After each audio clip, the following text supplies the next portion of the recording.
Yuk, kita bahas sesuatu yang kelihatannya simpel banget, tapi dampaknya, wah, luar biasa. Gimana caranya hati yang lurus itu bisa jadi kayak lampu sorot yang nerangin seluruh jalan hidup kita? Pasti pernah deh ngerasain ini kan? Berdiri di persimpangan jalan, bingung banget, aduh ini mau belok kiri atau kanan ya? Rasanya tuh butuh banget semacam GPS spiritual yang bisa kasih tahu, hey, arah yang benar itu ke sini. Ya iyalah, siapa sih yang nggak pengen hidupnya sukses, damai, penuh berkah? Itu kan impian kita semua. Tapi, pertanyaannya adalah, mulainya dari mana? Apa sih langkah pertamanya? Oke, kita langsung masuk ke intinya ya. Menurut sumber kita kali ini, hidup itu pada dasarnya menawarkan dua jalur utama. Dan titik penentunya, semuanya itu berawal dari dalam hati kita. Nah, ini dia kuncinya. Ayat ini tuh jelas banget ngegambarin dua nasib yang bener-bener beda 180 derajat. Dan akarnya cuma satu, yaitu karakter kita. Gampangnya gini, yang satu dituntun, yang satunya lagi hancur. Coba lihat perbandingannya. Kontrasnya itu tajam banget. Jalan orang jujur itu lurus dan terang, sementara jalan pengkhianat itu berliku dan gelap. Tapi ini bukan sekedar soal baik lawan jahat loh, ini lebih dalam lagi. Ini soal keteraturan versus kekacauan dalam hidup kita. Oke, yuk kita bedah jalur yang pertama, jalan yang diterangi oleh kejujuran. Emangnya gimana sih cara kerjanya dalam praktek kita sehari-hari? Jadi, apa sih hati yang lurus itu? Ini bukan cuma sekedar nggak bohong ya. Ini soal kondisi batin kita yang sepenuhnya tulus, jujur, dan apa adanya. Integritas yang nggak bisa ditawar sama sekali. Dan ini nih analogi yang pas banget. Anggap aja ketulusan itu kayak kompas internal.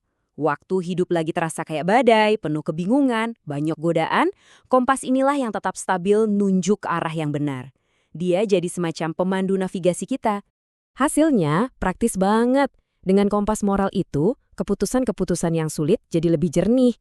Kita jadi tahu mana yang perlu dipegang erat, mana yang harus dilepaskan. Intinya, hidup jadi jauh lebih simpel gak ribet. Nah, sekarang kita lihat sisi sebaliknya. Jalur yang penuh jebakan. Penting banget buat ngenalin bahayanya, bukan buat nakut-nakutin, tapi justru supaya kita bisa waspada dan menghindarinya. Penyakitnya tuh ada di sini. Jalur ini dibangun di atas fondasi yang rapuh. Bahan bakarnya apa? Kebohongan, tipu daya, dan egoisme murni. Setiap langkahnya itu cuma tentang apa untungnya buat gue. Bahkan kalau itu berarti harus nginjak orang lain. Dan disinilah jebakannya. Kenapa orang bisa milih jalan ini? Karena kecurangan itu seringkali kelihatan kayak jalan pintas yang menggiurkan. Kelihatannya seperti cara instan buat dapat apa yang kita mau.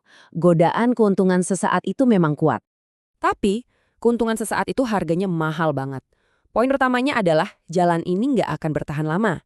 Cepat atau lambat, jaring kebohongan yang kita tebar itu bakal berbalik, menjerat, dan meruntuhkan semua yang udah kita bangun.